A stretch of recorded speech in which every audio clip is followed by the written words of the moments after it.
vers le XIe ou XIIe siècle, le sanctuaire a été recouvert de cendres et abandonné. Et ce n'est que bien plus tard, pendant la courte période pendant laquelle l'Indonésie a été sous domination britannique, pendant que Napoléon faisait des siennes en Europe, les Britanniques ont mis la main sur une des colonies hollandaises, donc l'Indonésie, et il y a là un gouverneur, Sir Raffles, qui a donné son nom à des magnifiques hôtels que l'on trouve encore aujourd'hui en Asie. Sir Raffles avait entendu parler d'un magnifique monument qui serait perdu dans la jungle, car à ce moment-là, les cendres étaient probablement parties à cause des siècles et des siècles de pluie, et la jungle, comme à Angkor, la jungle avait repris possession du lieu.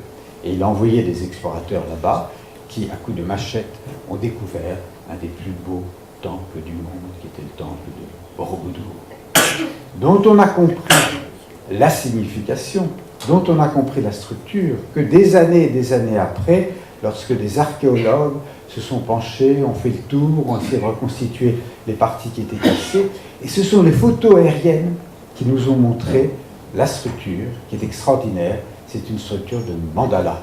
C'est donc un des plus grands, le plus grand mandala de pierre du monde.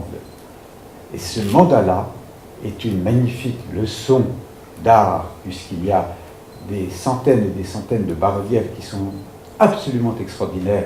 Je vous en montrerai tout à l'heure en photo deux de ces bas-reliefs, d'un charme, d'une vivacité, d'une jeunesse encore aujourd'hui tout à fait exceptionnelle, mais c'est avant tout une leçon de philosophie. Ce mandala de pierre de Borobudur représente à la fois le cosmos et en même temps la vie intérieure. Et là, nous sommes au cœur d'un des principes de la pensée indienne.